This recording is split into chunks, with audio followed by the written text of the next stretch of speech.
මේ වෙනකොට ලෝකයේ පුරා යුද ගිනිදැල් ඇවිල්වෙන් පවතින මොහොතක තමයි අපි එක්සත් ජාතීන්ගේ සංවිධානයට ඇවිල්ලා විශේෂ සංදේශයක් බාර දුන්නා. එක්සත් ජාතීන්ගේ සංවිධානයේ විදිහට ඉරානය සහ ඊශ්‍රායලය අතර ඇතිවලා තියෙන තත්ත්වය මත ඇයි නිහඬව බලා ඉන්නේ කියලා. එතකොට මේ ලෝක යුද උණුසුම් තත්ත්වය මේ වෙනකොට ලංකාවටත් දැනෙලා තියෙනවා. එතකොට ඒක දකුණු ආසියාවටත් පැතිරෙන මට්ටමකට අවිල්ලා තියෙනවා. එතකොට අපි සාමයට ලැබි රටක් වශයෙන් අපි බෞද්ධ විදිහට මේක බෞද්ධ රාජ්‍යයක් කියලා අපි සංකල්පයක් තියෙන තත්වයක මේ රටේ පුරවැසියෝ විදිහට අපි දැඩි ලෙස කම්පා වෙනවා ඒ ඉරානයට ඊශ්‍රායලය විසින් හිටියේ ලෝක සාමයට තර්ජනයක් කරන ආකාරයට ප්‍රහාරයක් කෙල්ල කරලා ඉරානයේ අහිංසක දරුවෝ සහ රාජ්‍ය 나යකයෝ මිය ගියා.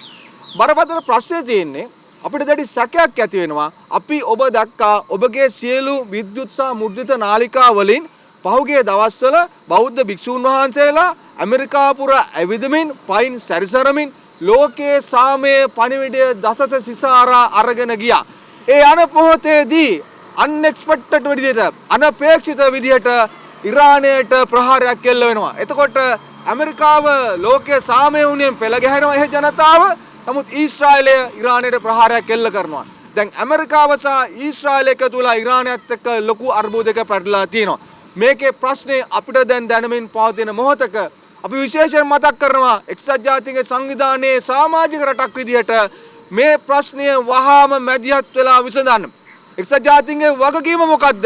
වගවීම මොකද්ද?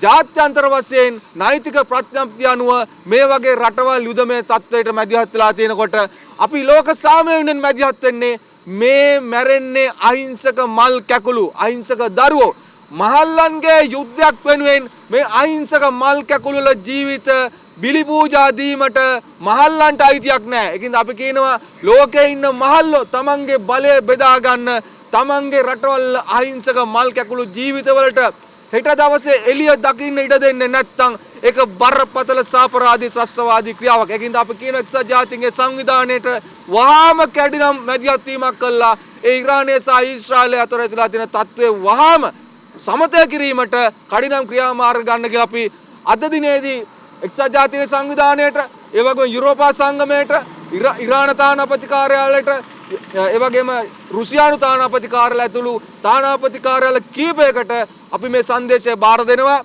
අපි කියනවා රාජ්‍යත් මේ සම්බන්ධයෙන් මේ වහම මැදිහත් වෙන්න මේ සමත කිරීම ක්‍රියාවලිය වෙනුවෙන් ජාත්‍යන්තර ප්‍රඥප්ති මත හිටගෙන ඒක අපි කියනවා මෙතනින් එහාට අපි පුරවැසියෝ විදියට මේ යුද්ධය නවත්තන්න සාමය වෙනුවෙන් අපි මේ රටේ ජනතාව සාමකාමී අරගලයට රැස් කරනවා. එදාට මේ එක්සත් ජාතීන්ගේ සංවිධානයේ ඉදිරිපිට ආවේ අද කීප දෙනයි. එදාට දසදහස් ගාණින් මේ යුද්ධයට විරුද්ධ මිනිස්සු මේ රටේ ජනතාව අපි මෙතනට කැඳවනවා කියන එක එක්සත් ජාතීන්ගේ සංවිධානය ඉදිරිපිට ප්‍රකාශ කරමින් ඒ විශේෂ සංදේශය බාර දෙමින් අපි නිහඬ වෙනවා. මම චානක බණ්ඩාර asianmirror.lk